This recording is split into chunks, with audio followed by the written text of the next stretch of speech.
ముఖ్యంగా రేవంత్ రెడ్డి గారు ఈ రెండు సంస్థల్ని కూడా, ఎందుకంటే ఈ రెండు సంస్థలకు ఈరోజు దేశవ్యాప్తంగా కూడా వీటిని మళ్ళీ ఒక ప్రతిష్టాత్మకమైన సంస్థలుగా తీర్చిదిద్దాలన్న ఉద్దేశంతో దీంట్లో ఉచిత కరెంటు ఏదైతే రైతులకు ఇస్తున్నామో ఆ ఉచిత కరెంటు ఇంకొక 5 విభాగాలను తీసుకొని వాటి కోసం ఈ రైతు డిస్కమ్ని తీసుకురావాలన్న ఆలోచన. ఎందుకంటే ఆ రెండు సంస్థలను రానున్న రోజులలో వాటికి రావాల్సినటువంటి ఆర్డిఎస్ఎస్ పద్ధతిలో వాటిని నడపాలన్నప్పుడు దాంట్లో రైతులకు సంబంధించినటువంటి విద్యుత్ని మనం ఇండిపెండెంట్గా చేస్తే నాణ్యతమైనటువంటి విద్యుత్ని రైతులకు అందిస్తామన్న ఉద్దేశంతో దీన్ని స్టార్ట్ చేస్తున్నారు.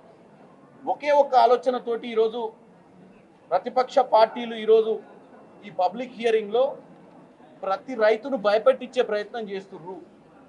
రైతుకు స్మార్ట్ మీటర్ పెడతారని, ఉచిత కరెంటు ఎగ్గొట్టే అవకాశం ఉందని చెప్తున్నారు. నేను రైతులకు ఒక్కటే చెప్తున్నా, ఆర్డిఎస్ఎస్ సెంట్రల్ గవర్నమెంట్ ఉన్నటువంటి స్కీమ్లో కూడా ఎక్కడ కూడా రైతులకు మీటర్లు పెట్టాలన్న క్లాజే లేదు. ఆ క్లాజు లేదు. ఈ రాష్ట్ర ప్రభుత్వానికి అటువంటి ఆలోచన లేదు. రైతులకు ఉచిత కరెంట్ ఇచ్చిందే కాంగ్రెస్ పార్టీ. అది మా పేటెంటు.